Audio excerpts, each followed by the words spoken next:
बिस्मिल्लाहिर्रहमानिर्रहीम। अस्सलाम वालेकुम। कैसे हैं आप सब लोग? खैरियत से? उम्मीद करता हूँ खैरियत से होंगे और मेरी वीडियो से कुछ ना कुछ सीख रहे होंगे। आज हम इस वीडियो में डिस्कस करेंगे, बहुत से मैसेजेस मुझे आ रहे थे, कमेंट्स भी आते हैं, मैसेज भी आते हैं पर्सनल व्हाट्सएप पे कि सर क्या export and import business profitable है। तो मैं इसको यहाँ पे आपको डिफाइन करूँगा। एक तो बताऊँगा ये प्रॉफिटेबल है या नहीं है, तो क्यों लोग इससे, और दूसरी बात हम इस पे करेंगे कि ये कैसे प्रॉफिटेबल है, और फिर बताऊँगा आपको कि क्यों लोग जो है इसमें प्रॉफिट नहीं कमा सकते। आज हम ये 3 पॉइंट्स इस वीडियो में डिस्कस करेंगे। तो सबसे पहले बात करते हैं, क्या ये business import and export business profitable है। तो बात ये है कि बहुत सी दुनिया कर रही है। अगर आप कुछ भी उठा के देखें तो 99% हमारी प्रोडक्ट्स एक्सपोर्ट हो रही हैं। तो इसका क्या मतलब हुआ? जब एक्सपोर्ट हो रही हैं तो इसका मतलब है people earn good money from export. तो पीपल्स कमा रहे हैं, लोग कमा रहे हैं, तो ऑब्वियसली प्रॉफिटेबल है, तो कमा रहे हैं, इसलिए तो इतनी एक्सपोर्ट हो रही है। तो आप लोग भी इंपोर्ट एक्सपोर्ट बिजनेस करके पैसे कमा सकते हैं। तो अपने जेहन में सबसे पहले ये जो आपके ये क्वेश्चन था, एक क्यूरी थी कि जनाब हम जो है एक्सपोर्ट करके कैसे पैसे कमाएंगे।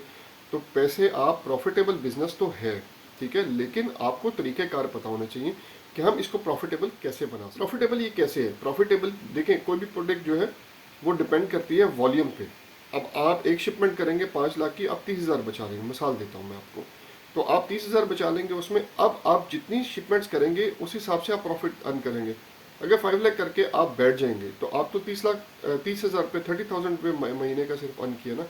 जितना वॉल्यूम होगा, ये डिपेंड करता है वॉल्यूम पे, जितना वॉल्यूम होगा उसी हिसाब से आपकी जितनी एक्सपोर्ट होगी, वॉल्यूम के हिसाब से एक्सपोर्ट होगी, उतना ही प्रॉफिट अर्न कर सकते हैं। इसी तरह बात करते हैं, फॉर एग्जांपल, अब ऑब्वियसली कंट्री टू कंट्री भी वेरी करता है। अगर आप अब मैंगो जो है या कोई भी प्रोडक्ट अफगानिस्तान भेजते हैं तो आपको वो रिटर्न नहीं मिलता, उसका उतना प्रॉफिट अर्न नहीं कर सकते। इसी तरह अगर आप मैंगो वगैरह या कोई और प्रोडक्ट यूरोपियन कंट्रीज में भेजते हैं तो वहाँ पे प्रॉफिट अर्न आप ज़्यादा करते हैं। तो एक ये भी तरीक़ाकार है कि हम प्रॉफिट जो है एशियन कंट्रीज़ में कम कमाते हैं, इनफैक्ट हम जो यूरोपियन कंट्रीज़ हैं उसमें हम ज़्यादा कमाते हैं। तो इस तरह ये प्रॉफिटेबल, हम इस तरह भी थोड़ा सा जो एक क्यूरीज है ना बहुत सारे लोगों की, यार हम प्रॉफिट कैसे अर्न कर सकते हैं, क्या आए प्रॉफिटेबल भी है कि हम इसमें जंप इन करेंगे तो हम प्रॉफिट कमा भी सकते हैं कि नहीं। तो ये 2-3 क्वेश्चन आंसर्स थे उसके कि जी हम कैसे ज़्यादा प्रॉफिट कमा सकते हैं। वॉल्यूम पे डिपेंड करता है, कंट्रीज पे डिपेंड करता है, और जी हाँ बिल्कुल प्रॉफिट आप कमा सकते हैं। मैं हमेशा कहता हूँ कि import and export business easy भी है और इतना ईजी भी नहीं है। तो हम अगर हम समझ के करें तो ईजी है, अगर हम समझ के ना करें तो बहुत मुश्किल है। किसी भी कोई भी चीज़ आप जब समझे बगैर करेंगे उसमें आपको हर्डल्स तो आएंगी, लेकिन जब आप समझ के करेंगे फिर आपको प्रॉब्लम नहीं हो। अब बात करें एक्सपोर्ट बिजनेस में, बहुत से बिजनेसमैन जो है सक्सेसफुल नहीं होते। वो क्यों नहीं होते, उसके पीछे क्या रीजंस हैं, वो गिव अप क्यों कर देते हैं बहुत जल्द? सबसे पहले उनके पास बिजनेस प्लान नहीं होता। फिर उसके बाद बात करें तो उनके पास कोई गाइड नहीं होता, कोई एक्सपर्ट नहीं होता उनको नॉलेज देने के लिए। वो खुद ही उठते हैं और बिजनेस स्टार्ट करने की कोशिश करते हैं। जाहिर सी बात है, अगर पैसा है तो आप समझते हो आप सब कुछ हो, ऐसा नहीं होता। करोड़ जो होता है ना, करोड़, वो 1 मिनट में 1 रुपया बन जाते हैं, ठीक है, अगर आप विदाउट नॉलेज कोई भी काम करोगे। तो नॉलेज सबसे इंपॉर्टेंट है। सबसे पहले बिजनेस प्लान, उसके बाद नॉलेज। सिर्फ जो है ना वो सेल पे फोकस करना शुरू कर देंगे, जी हम सेल बढ़ाएंगे, हमारे पास पैसा है, हम सेल कर देंगे, ऐसा नहीं है। सेल भी ज़रूरी है, लेकिन उसके लिए आपकी मार्केटिंग, उसके लिए आपके जो रिलेशनशिप्स हैं वो डेवलप करना, नेटवर्किंग डेवलप करना, ये बहुत ज़रूरी है। वो करते नहीं है, वो सिर्फ फोकस करते हैं जी हमारे पास पैसा है तो हम जो है बस एक्सपोर्ट शुरू कर देंगे, आंखें बंद की एक्सपोर्ट स्टार्ट कर देंगे। उसके बाद डिजिटल प्रेजेंस कोई नहीं रखते, मतलब कोई अकाउंट नहीं है, बस उनको पता नहीं है, गाइडेंस नहीं है, एक्सपर्ट्स की गाइडेंस नहीं है, गाइडेंस के बगैर शुरू कर दे। जब भी आप गाइडेंस के बगैर शुरू करोगे कोई काम तो हमेशा आप लॉस ही करोगे। तो इसलिए जो है ना 99% जो लोग एक्सपोर्ट में आते हैं ना वो गिव अप करते थे, सिर्फ यही वजह है कि प्रॉपर गाइडेंस नहीं, और ना वो लेना चाहते हैं। अगर वो लेना भी चाहें ना अगर वो लेना चाहें तो मिल भी जाती है, लेकिन वो लेना ही नहीं चाहते वो, क्योंकि आजकल हमारे यहाँ पे ये जिसके पास पैसा है वो समझते बस मुझे सब कुछ पता है और मैं किसी को मोहताजी नहीं बर्दाश्त कर सकता। तो इसलिए 99% लोग जो है ना, लोग जो है वो गिव अप कर देते हैं और जो है वो फिर सक्सेसफुल नहीं होते। फिर वो कहते हैं इम्पोर्ट एक्सपोर्ट बिजनेस जो है ना वो एक लॉस है टोटल, ऐसा नहीं। अब बात करते हैं कि हम अपने इम्पोर्ट एक्सपोर्ट बिजनेस को प्रॉफिटेबल कैसे बना सकते। सबसे पहले आपको ये पता होना चाहिए कि आपका जो इम्पोर्ट एक्सपोर्ट बिजनेस है वो वर्क कैसे करता है। देखें, जब तक आपको यही नहीं पता ये वर्क कैसे करता है तो आप प्रॉफिट कैसे अर्न कर सकते हैं।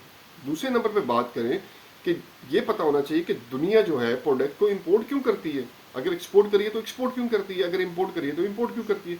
हमें सिर्फ इतना पता होता है ये चीज़ अच्छा उस कंट्री में नहीं होगी तो इसलिए एक्सपोर्ट करें, नहीं ऐसा नहीं है। अब देखिए पाकिस्तान में बहुत सी, अब हम जरिए एक एग्रीकल्चर कंट्री है, लेकिन हम जो है सेब हम अफगानिस्तान या ईरान से इंपोर्ट भी करते हैं, ठीक है। बहुत सी प्रोडक्ट्स अब जब मंडी में जाते हैं, फ्रूट मार्केट वगैरह में जाते हैं, तो बहुत सी प्रोडक्ट इंपोर्टेड पड़ी होती है। कीवी हमारे पाकिस्तान में नहीं है, हम मंगवाते हैं, कीनिया से मंगवाते हैं, बाकी कंट्री से मंगवाते हैं। इसी तरह बहुत से कुछ है।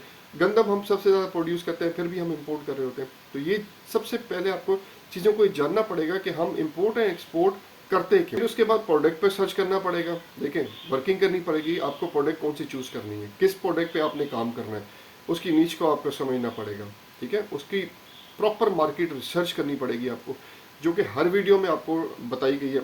बात यह है कि प्रोडक्ट क्या है, आपने अगर फ़र्ज़ करें हमें जैकेट बनानी है तो वो आपकी प्रोडक्ट है। देखिए बात प्रोडक्ट सिलेक्शन की नहीं है, प्रोडक्ट सेलेक्ट कर लिया आपने, लेकिन मार्केट रिसर्च बहुत ज़रूरी है।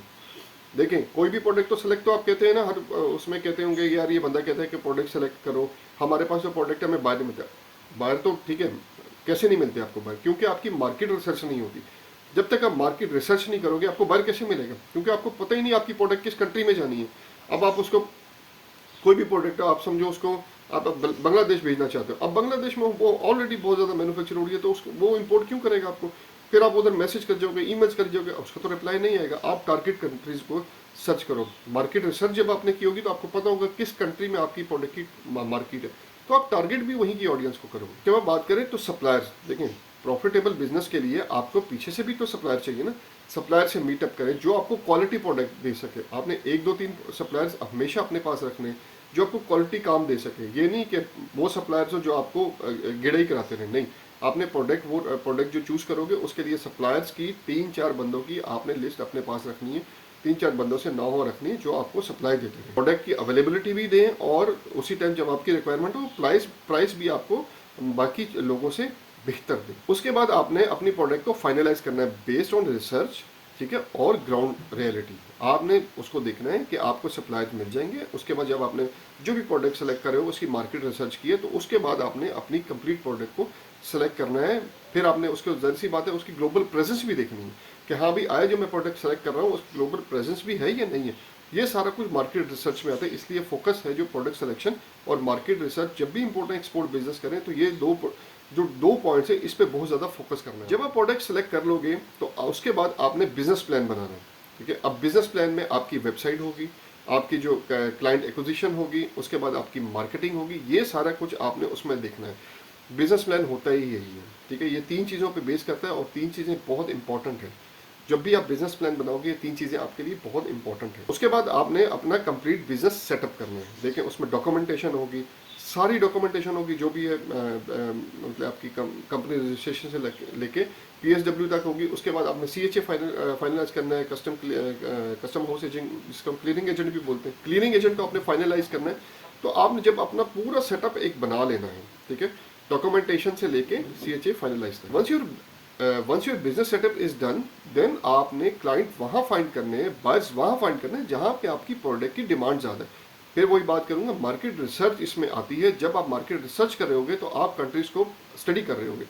अब अच्छा यहाँ पे सबसे बड़ा प्रॉब्लम, एक और प्रॉब्लम भी है जो हम गिव अप कर देते हैं, हम स्टडी नहीं करते, हम कंट्रीज को स्टडी नहीं करते। हमने खोला हाउ टू फाइंड बायर्स, हमने बायर्स जो है ना फाइंड करना शुरू कर दिया। नहीं, आप कंट्री को स्टडी करो, उसकी अब एक कंट्री है, फर्ज करें कोई भी है, ठीक है, अफगानिस्तान ही है, मिसाल दे रहा हूँ आपको, तो आप अफगानिस्तान की कितनी सिटीज़ हैं उनको सर्च करें, क्योंकि आपका टारगेट सिर्फ अफगानिस्तान है। सिर्फ अफगानिस्तान जो है आपकी जो इतनी सिटीज़ हैं वो कवर करेगा। हो सकता है आपको किसी और कंट्री में जाने की जरूरत ही ना पड़े, तो उस कंट्री को फॉर एग्जांपल दे रहा हूँ मैं आपको, आप उस कंट्री को स्टडी करें, उसकी सिटीज़ को स्टडी करें। हो सकता है आप वहीं आपका इतना ऑर्डर जाता हो कि आपको किसी और कंट्री में जाने की जरूरत ही ना पड़े, ना आप वही पूरा ना कर सक रहे हो। चलें अब आप सम अप करते हैं चीज़ों को।